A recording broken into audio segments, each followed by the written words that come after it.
చూసుకోరా మరి ఎమ్మెల్యే వస్తుంటే ట్రాఫిక్ రెగ్యులేట్ చేయడం ఏం లేదా? ఏం చేస్తున్నారమ్మా?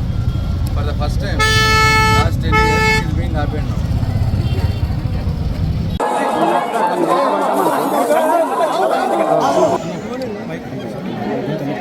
గత 10 సంవత్సరాలుగా నేను నింబాదిగుట్ట నరసింహస్వామి జాతరకు వస్తూ ఉన్నాను.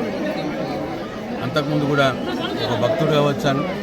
ఈ 10 సంవత్సరాల నుండి ఒక ఎమ్మెల్యేగా వస్తూ ఉన్నాను. ఏనాడు కూడా ట్రాఫిక్ ఇబ్బంది అనేది నేను చూడలేదు.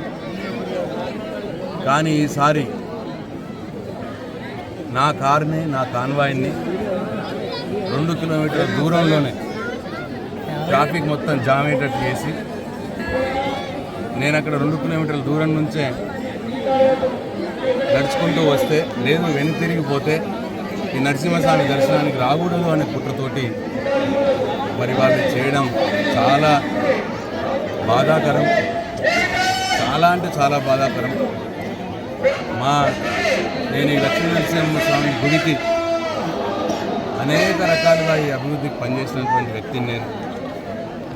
నాకే ఆ స్వామివారి దర్శనం భాగ్యం కలగకుండా చూడాలనే కుట్ర ఇవాళ జరిగినట్టు కనిపిస్తూ ఉన్నది. నేను ఇప్పుడే ఏసీపీ గారికి కూడా నా అసంతృప్తి వ్యక్తం చేశాను. ఎమ్మెల్యే ఈ ప్రోగ్రాంకు వస్తాడని తెలిసి కూడా ట్రాఫిక్ జామ్ ఎట్లా జరుగుతుంది?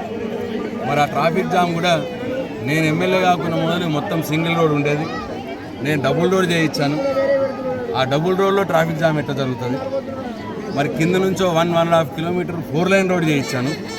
ఈ 4 లైన్ రోడ్లో ఎట్లా ట్రాఫిక్ జామ్ అవుతుంది?